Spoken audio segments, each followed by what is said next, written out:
হাজার কোটি টাকার দুর্নীতি ঢাকাতে সচিবালয়ে আগুন, বলেছেন রিজভী। বিএনপির সিনিয়র যুগ্ম মহাসচিব অ্যাডভোকেট রুহুল কবির রিজভী বলেছেন, পরাজিত স্বৈরাচারী সরকারের অনেক দোসর আমলাতন্ত্রে পুলিশ ও সরকারের বিভিন্ন গুরুত্বপূর্ণ জায়গায় ঘাপটি মেরে আছে। তারা দেশে এখনো নাশকতা ও চক্রান্ত চালিয়ে যাচ্ছে। টাকা পাচারের দুর্নীতিতে ঢাকাতে সচিবালয়ে আগুন দেওয়া হয়েছে। স্থানীয় সরকার মন্ত্রণালয়, সড়ক ও ডাক বিভাগের বিভিন্ন গুরুত্বপূর্ণ ফাইল পুড়িয়ে দেওয়া হয়েছে। হাজার হাজার কোটি টাকার পাচারের ঘটনা যেন আলোর মুখে দেখতে না পারে সেই ষড়যন্ত্র করা হয়েছে। শনিবার 28 ডিসেম্বর সকালে রংপুরের মিঠাপুকুর উপজেলার বড়বালা ইউনিয়নের সরান আটপুনিয়া গ্রামের সচিবালয়ে আগুন নেভাতে গিয়ে নিহত ফায়ার সার্ভিসের সদস্য সোহানুর জামান নয়নের পরিবারের সাথে সাক্ষাৎ শেষে তিনি কথা বলেন। রুহুল কবির রিজভী বলেন, দেশের মানুষের টাকা আত্মসাৎ করেছে শেখ হাসিনা। আজকে তার ছেলে সজীব ওয়াজেদ জয়ের $350 মিলিয়ন পাচারের কাহিনী যুক্তরাষ্ট্রের সর্বোচ্চ গোয়েন্দা সংস্থা তদন্ত করেছে। আমাদের সামনে অনেক কাজ বাকি আছে। আমরা স্বাধীনতা সার্বভৌমত্বকে যদি রক্ষা করতে পারি তাহলে দেশের নাগরিকের স্বাধীনতা নিশ্চিত করতে গোটা পৃথিবীর শেখ হাসিনার পতন এবং নতুন গণতন্ত্রের সম্ভাবনার জন্য আন্দোলনের আহত ও শহীদদের প্রতি সহিংসতা জানিয়েছেন। বিএনপির সিনিয়র যুগ্ম মহাসচিব বলেন, সচিবালয়ে আসবাবপত্র, নথিপত্র অগ্নিকাণ্ডে পুড়ে ছাই হয়ে গেছে।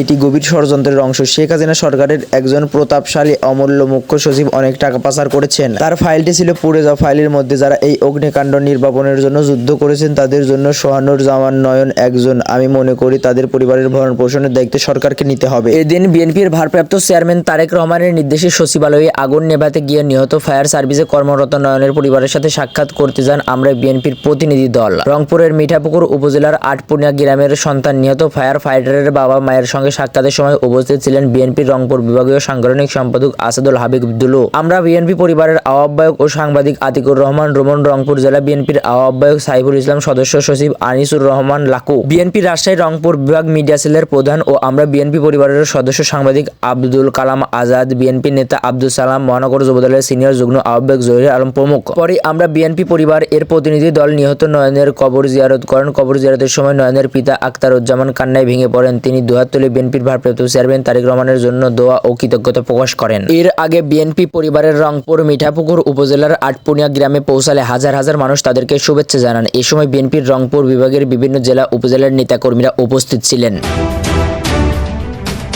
সুপ্রিয় দর্শক, এই ছিল এখনকার সর্বশেষ বাংলা আপডেট সংবাদ। পরবর্তী বাংলা আপডেট সংবাদ পেতে চ্যানেলটিকে সাবস্ক্রাইব করে বেল আইকনটিকে বাজিয়ে রাখুন। আপনার মূল্যবান মন্তব্য জানিয়ে দিতে পারেন আমাদের কমেন্ট সেকশনে, আর ভিডিওটি শেয়ার করে অন্যকে দেখার সুযোগ করে দিন।